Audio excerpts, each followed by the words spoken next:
Alright. Alright, how are you doing today, Miss Beamer?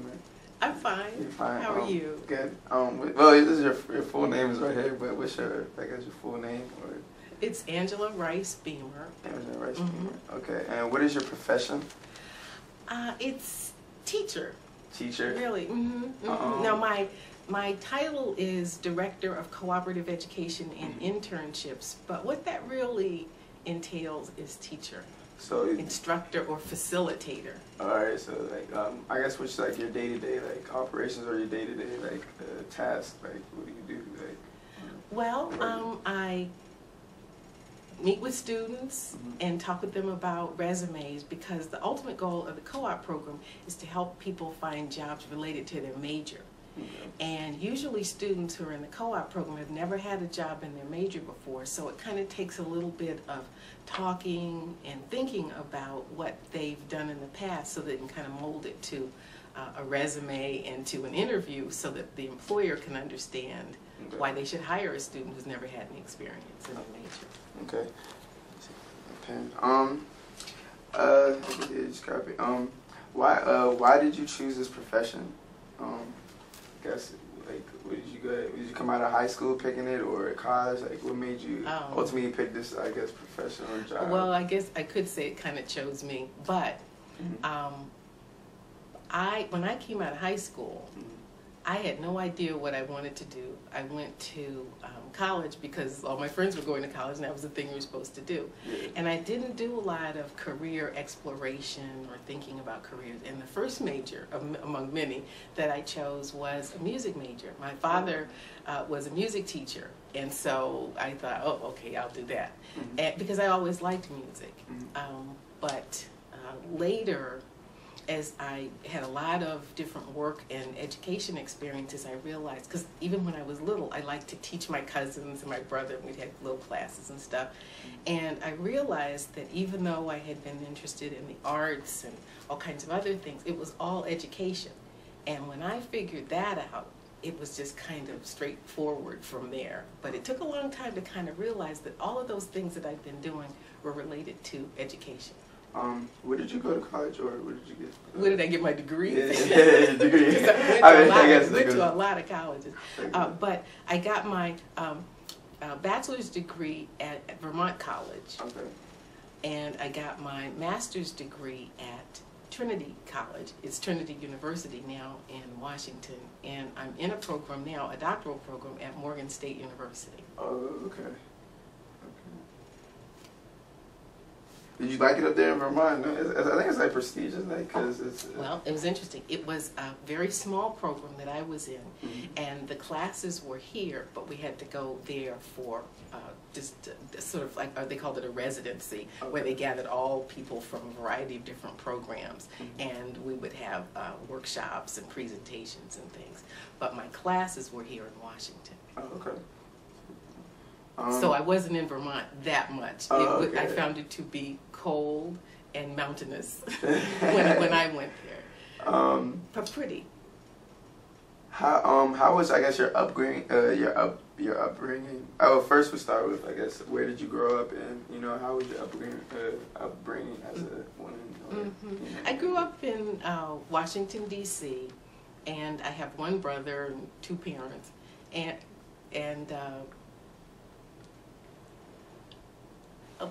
related to women's studies, one of the things that I have later realized I was fortunate because of, my parents didn't sort of treat me like a girl, for instance, with the chores. I cut hedges, I painted, I took out I did all of those types of things.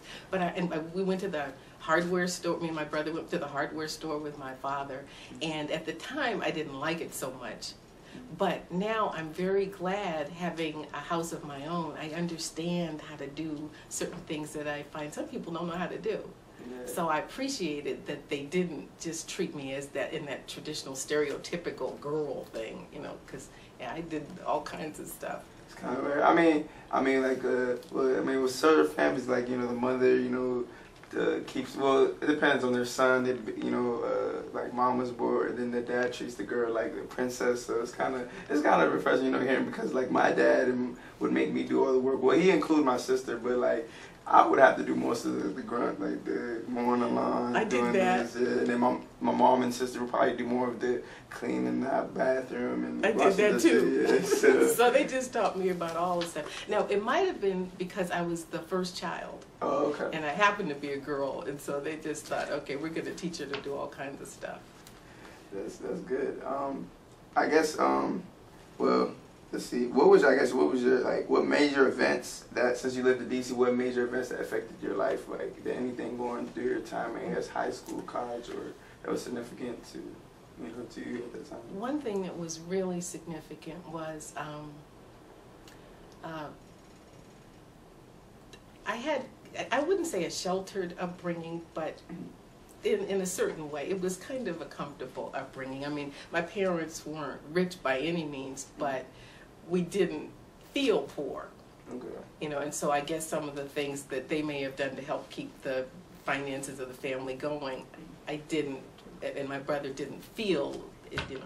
But with that, one thing that was really significant was the day Martin Luther King was killed.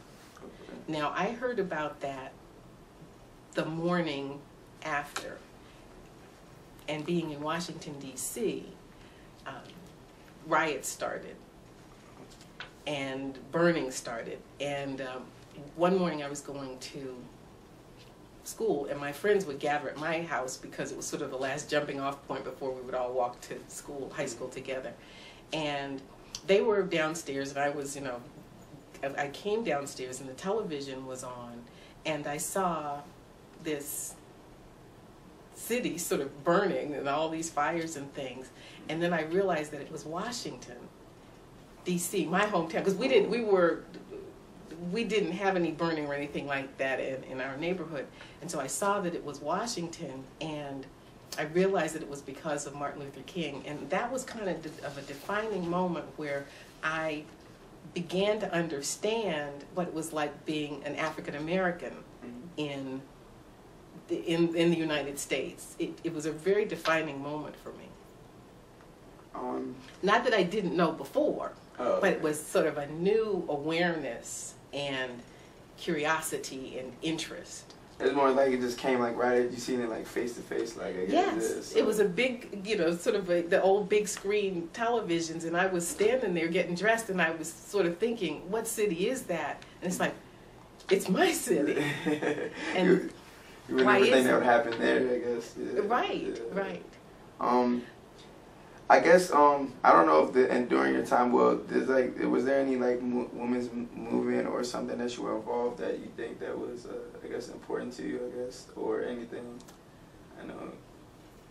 I don't know. I don't think formally. Mm-hmm. I know not formally. So nothing that I can think of, other than just trying to do my best. It was a time where it was sort of a coming of age time, because shortly after Martin Luther King died, then the year after that I graduated, and then I went to college, and there were a lot of protests because of the Vietnam War, a lot of tear gassing and things. And I remember coming home from American University, one of the first school that I went to after high school, and there were tear gas canisters, and it was kind of hard to breathe and those types of things. And so I went to protests and things, but I was not specifically in the formal women's movement. Oh, okay. I mean, that's good to know about the Vietnam. So you were against it, I guess. I guess the Vietnam. I don't know. I think I was too young to really know. I was against it because that was what I was hearing in the media. I wasn't old enough or aware enough to really get into all of the intricacies of it. Okay. That's good to know. I guess, what's next? How did all these events, like the Martin Luther King, being in the Vietnam protest, how did this make you the woman today, or, you know, being a director? I mean, What makes that? I think that, first of all, one of the things I left out that's kind of an important part of my life was the arts. Okay. And that whole idea of the first major was a music major and then a fine arts major, and then I kind of moved from that eventually into education. That's a part that is a very important part of who I am. So, the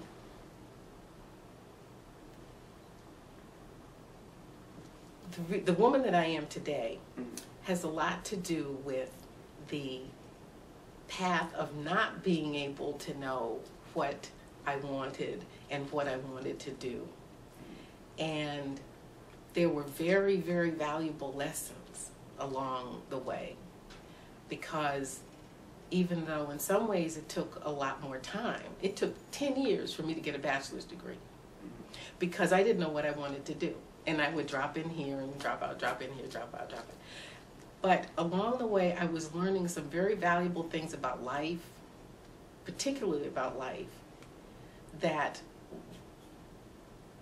have not left me.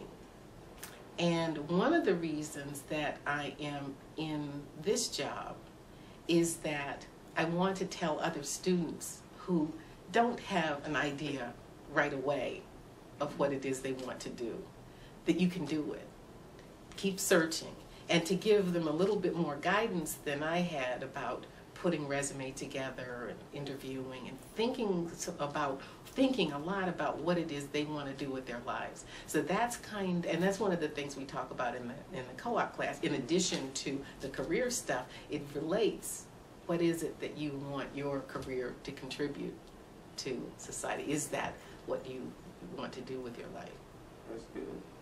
I guess it goes to my next question. Like, with all that being said, like, you know, it took you 10 years to get your bachelor's. They're like, did you have a good support system, like with your parents or your brothers or like anybody, friends? Like, I know, because that is a long, you know, most people, that's a long time. Most people would probably be like, oh, do it on your own. And like, did you had a good support system, or they support you through that time? I had a really good support system, but I was the first one in my family that went to a traditional, of my immediate family, that finished a traditional college. My father got a bachelor's degree in music, but it was from a very small school that was established during the after World War II, and he went there on the GI Bill. Now, he learned what he learned, but he didn't go through that traditional Howard University or American University or those types of schools. So I was kind of finding my way on my own and sort of figuring out what it is you're supposed to do.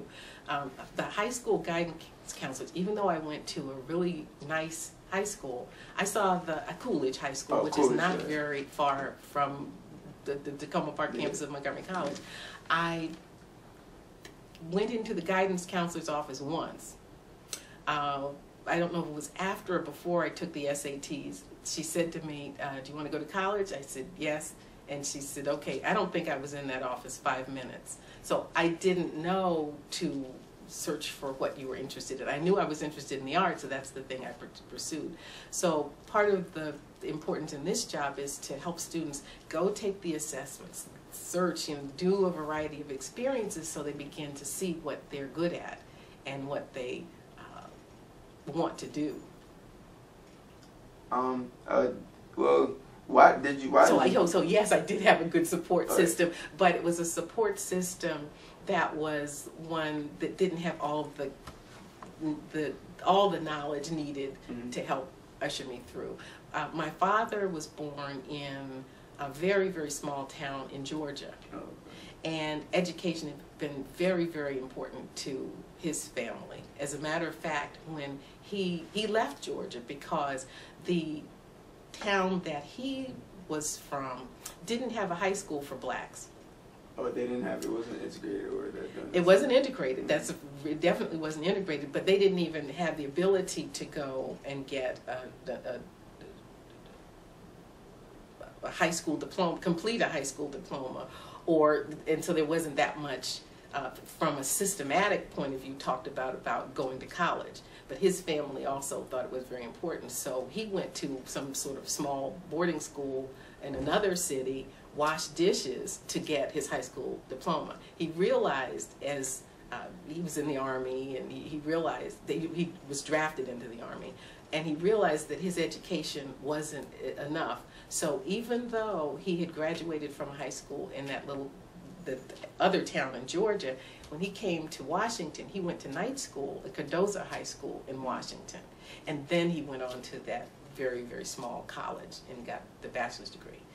So education is essential to our family. I see the ambition. I mean, I could see, like, you know, from coming from your father, where you get your traits from, taking your time, and now you're trying to get your doctorates, and you had your master's. So, you know, I look at that. That's like motivation for, you know, for me, and, you know, for like my family and the other people, because, you know, most people don't have that, you know, chance and that motivation, but, you know, you stuck through it, and, you know, look where you are today. So one of the reasons I tell that story about the 10 years, because I sometimes don't tell that to everybody, but one of the reasons I wanted it on this tape is that any student who's taking a long time, who doesn't have the money, who feels like giving up, don't give up. Don't give up. If life doesn't say you absolutely have to, just keep going. If you feel that you want to pursue education, go ahead, even if it takes a long time.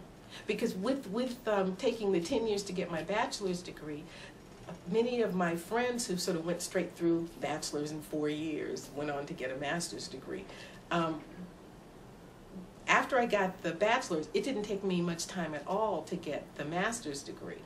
The bachelor's was actually the hardest, because that's where you have to kind of organize your life and your thinking in a way that's different from high school and the other part of life. So if you can get through that, you can get through the master's, and you can probably get through a doctorate, but I have that story to tell on another interview after I find it. For another time, right?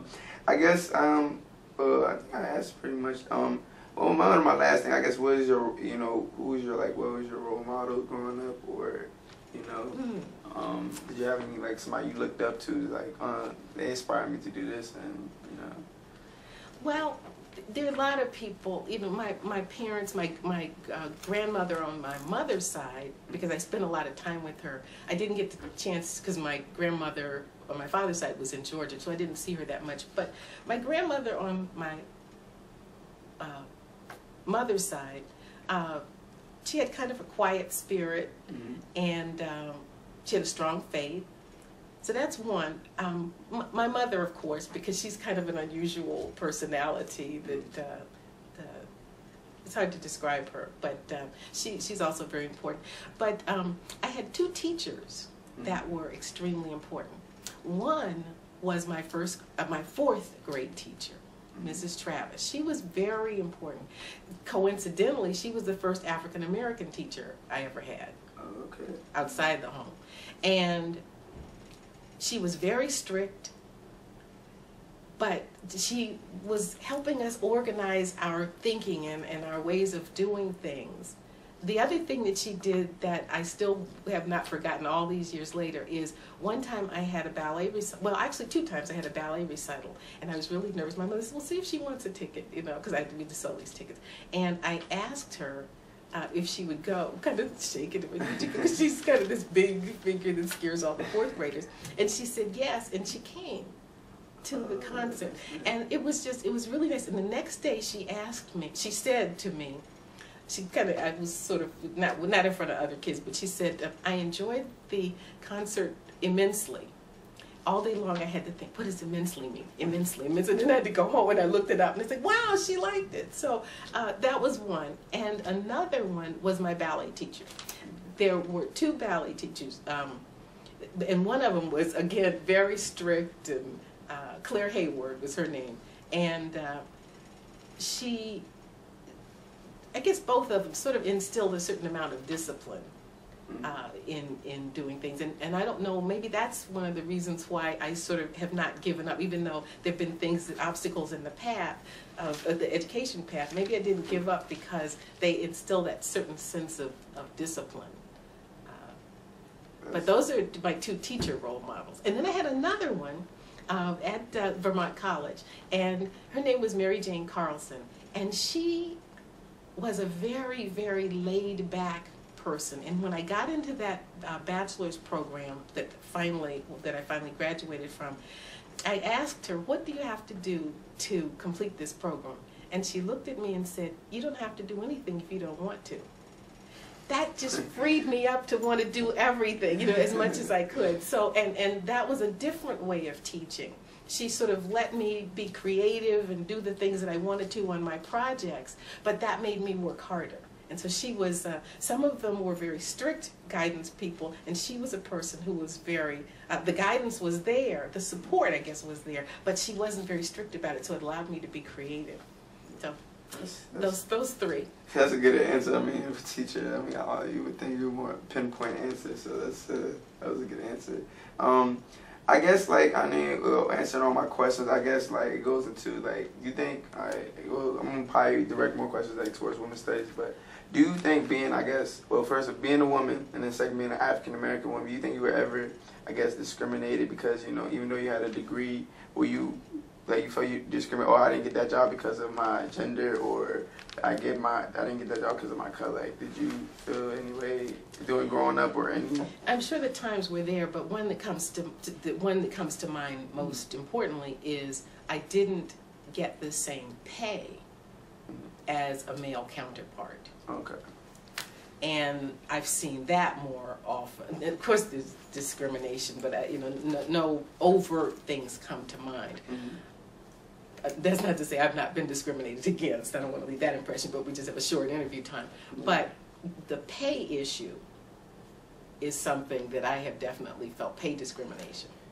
Even when you felt like you were had the same qualifications? Mm-hmm. Yeah. Yes. Do you think that's still a problem, in today's society, in today's, world? I think that might be more of a problem now than I don't want a woman to do this job. Perhaps because pay discrimination might be more subversive. It's not as overt because everybody doesn't know exactly how much everyone is paid. Mm-hmm.